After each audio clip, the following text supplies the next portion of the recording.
2차 함수에서 제가 2차 방정식 때 얘기를 했는지는 모르겠는데 2차 함수, 2차 방정식 아무튼 얘네들은 굉장히 중요하다고 제가 아마 습관적으로 얘기를 하기 때문에 얘기는 했을 거예요.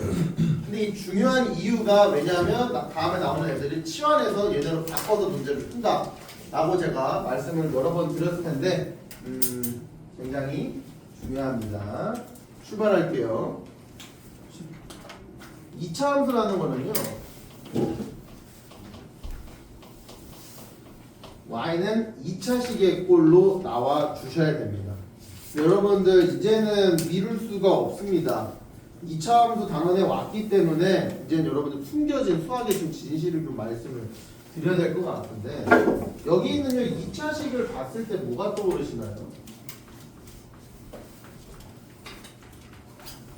얘가 떠올라야 되겠죠. 2차식이니까.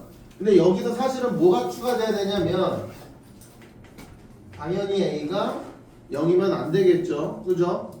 그리고 제가 2차 방정식 진도 나갈 때 이 얘기를 했는지 기억이 안 나는데 2차 방정식에서도 마찬가지로 우리는 AX제곱 더하기 BX 더하기 C는 0에서 당연히 A가 0이면 안 된다 얘기를 했을 거예요.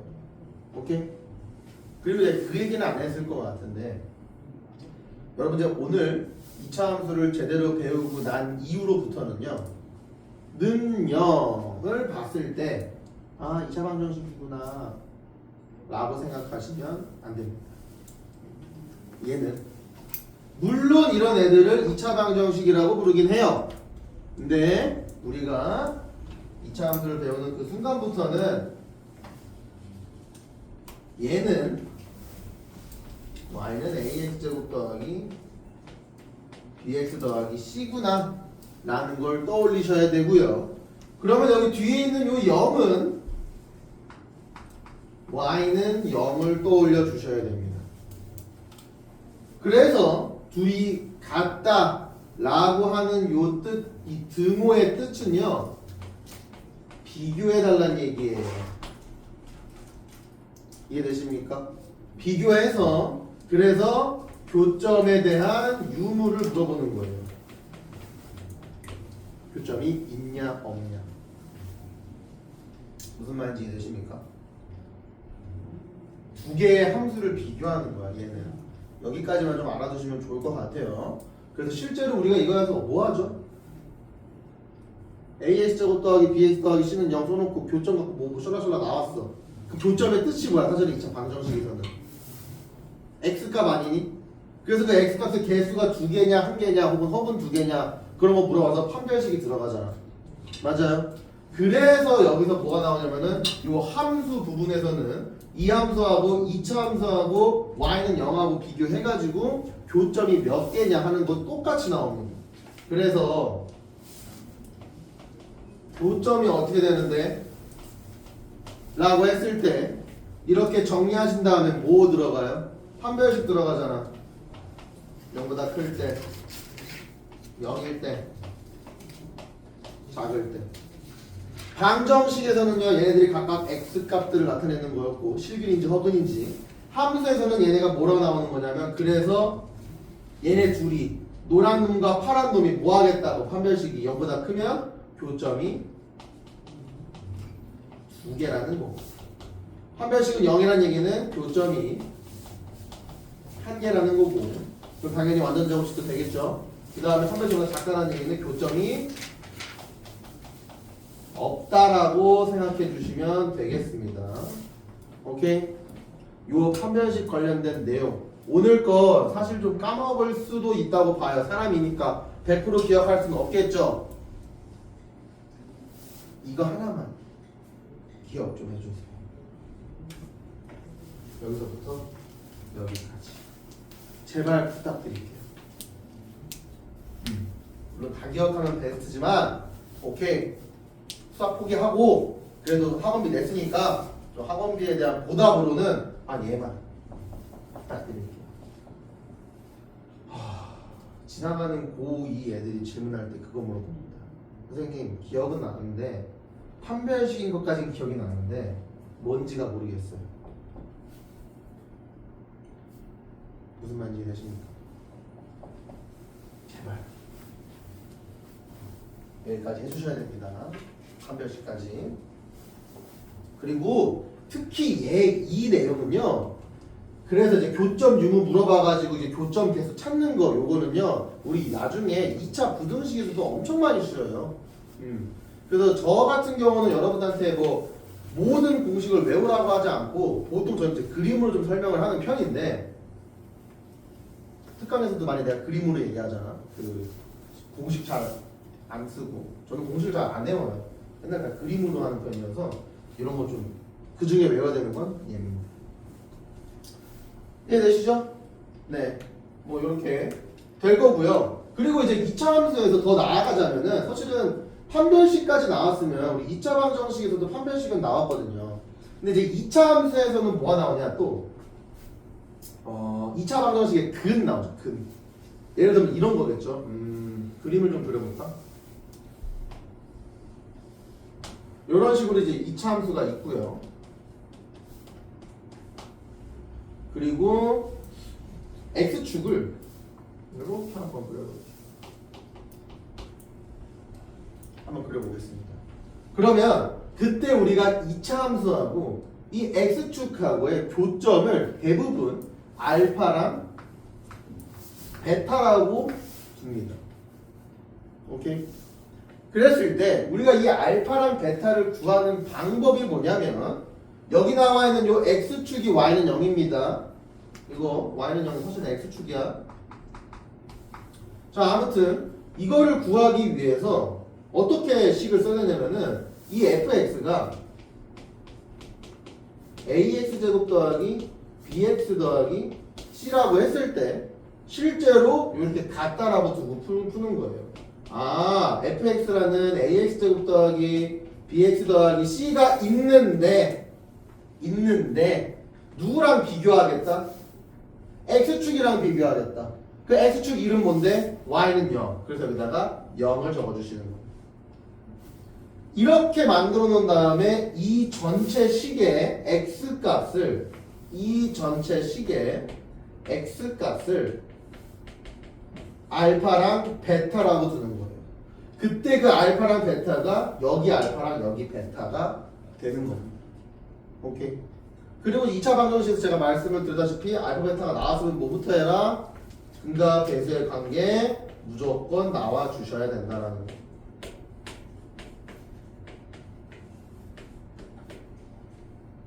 오케이. 여기까지는 2차 방정식에서 한 내용이고요. 2차 함수에서는 또 뭐가 나오냐면요. 2차 함수 생김새 봐라. 휘어있잖아. 잘 봐. 우리 1차 함수에서는요. 그냥 직선이에요. 1차 함수는 그냥 직선인데요. 2차 함수 어떻습니까? 포물선이라 그래요. 휘어있어서 이렇게 휘어있다고. 직선이랑 이렇게 휘어져 있는 거에 제일 큰 차이점은 뭐냐면 어디서 휘어졌냐예요. 그 휘어진 지점. 그게 바로 우리가 뭐라고 부르죠? 여기 이 지점을 꼭지점이라고 부릅니다.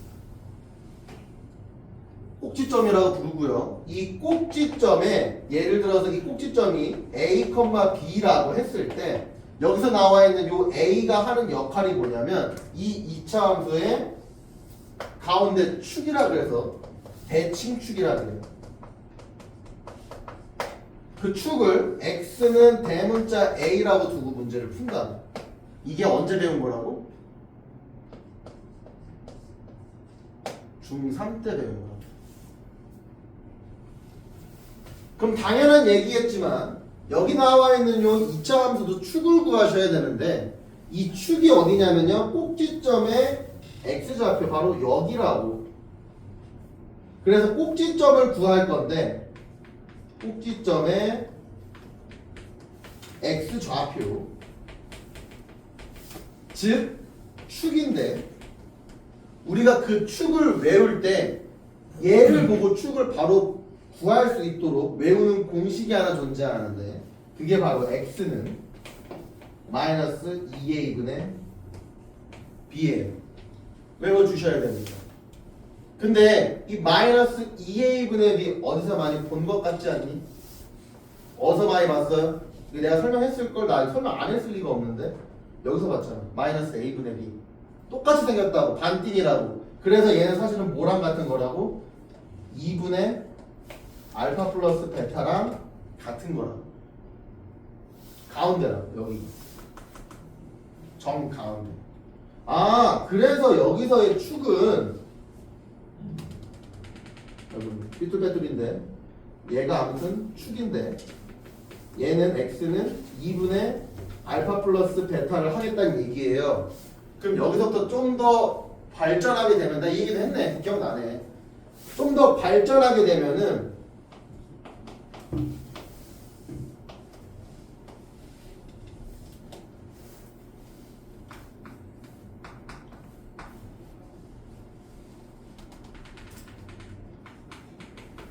이렇게 x는 2라고 축을 내가 줬을 때 알파 더하기 베타까지 우리 유추할 수 있었잖아요. 그렇죠? 기억나니? 알파 더하기 베타는 뭐예요? 얘가 뭔지는 몰라도 그거를 반띵했더니 축이 나와야 돼. 즉 얘는 4겠죠. 맞습니까? 이거 갖고 내가 좀 더 어렵게 디테일하게 좀 설명을 하자면 조금 더 올라가서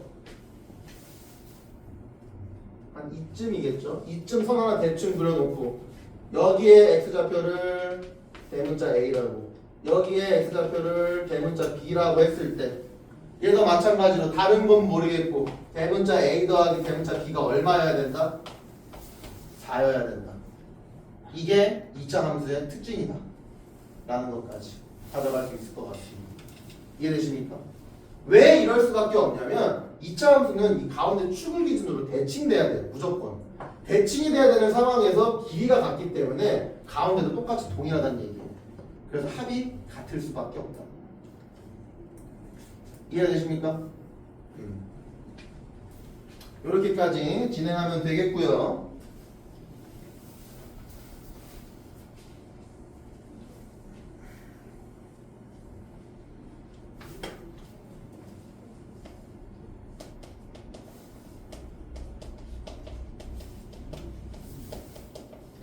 최대 최소까지 가겠습니다. 그래서 최대 최소 여러분들 뭐 애초에 공통수학 원이 처음은 아니니까 그냥 안다라고 가정하고 넘어가자면 최대 최소를 구할 때 애초에 시작은 뭐냐면 2차 함수예요. 이 2차 함수를 우리가 아래로 볼록인지 위로 볼록인지 정도는 뭐 0.1초 만에 판단할 수 있을 것이고 그렇게 했을 때 하나만 싹 그려봐. 그냥 둘 중에 하나만 딱 그렸어요. 얘를 보자마자 우리가 구할 수 있는 건 뭡니까? 최대값과 최소값 중에. 승화가 이거 딱 봤어. 이게 2차 함수예요. 얘 딱 봤을 때 최대값, 최소값 중에 뭘 구할 수 있습니까? 최소값 구할 수 있죠. 당연한 얘기예요. 이걸 보자마자 우리는 바로 여기에서 최소값을 구할 수 있어요. 그럼 최대값은 어떻게 구해? 한 이쯤일까? 그림상? 아니죠. 어차피 쭉쭉 진행될 거니까 우리가 최대값은 구할 수가 없어요. 그래서 이 그림만 봤을 때는 최소값은 존재하는데 최대값은 존재하지 않는다라고 우리가 원래는 이렇게 배웠을 건데 이거를 둘 다 구하기 위해서는 우리가 어떻게 하죠? 제일 중요한 녀석. 그래서 누가 추가됩니까? 안 되겠다. 난 요 범위 내에서 이 2차 함수 안에서 최대값이랑 최소값이랑 둘 다 구하게 만들고 싶어 라고 해서 등장한 친구가 바로 범위예요. 이 범위를 여러분들 무시하다가 다 틀리고요. 이 범위 무조건 가지고 가셔야 됩니다. 그래서 나와 있는 게 이렇게 2차 함수가 그려져 있는데 내가 범위를 띵 하고 줄 겁니다. 뭐 어떻게 줄 거냐면 문제마다 다르겠지만 뭐 대충 한 이쯤부터 시작해서 한 요쯤까지라고 한번 가정을 해볼게. 그럼 항상 그림 그려놓고 범위 체크해서 어떻게 했죠? 요 범위구나. 여기 이 핑크색만 보면 되겠다 라고 생각해 주면은 이 핑크색 범위 내에서 제일 밑에 있는 건 누구야? 당연히 꼭지점에서 우리가 최소값을 구할 수 있을 것이고요. 핑크색 중에 제일 높은 지역은 이쪽 지역이다 보니까 여기에서 우리가 최대값을 구할 수 있을 겁니다. 오케이? 그래서 우리가 범위를 꼭 신경 쓰셔야 되고요. 제일 중요한 건 if 만약에 치환을 이용한다면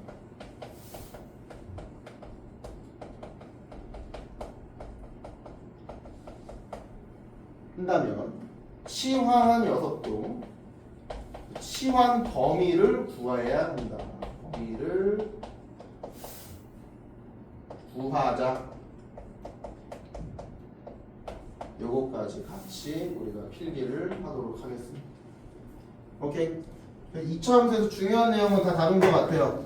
그래서 요 정도 범위 내에서 나오고 여기서 또 부족한 것들은 추가적으로 문제를 풀면서 제가 추가 설명을 드리도록 하겠습니다. 아시겠죠? 요거 필기 좀 부탁드릴게요.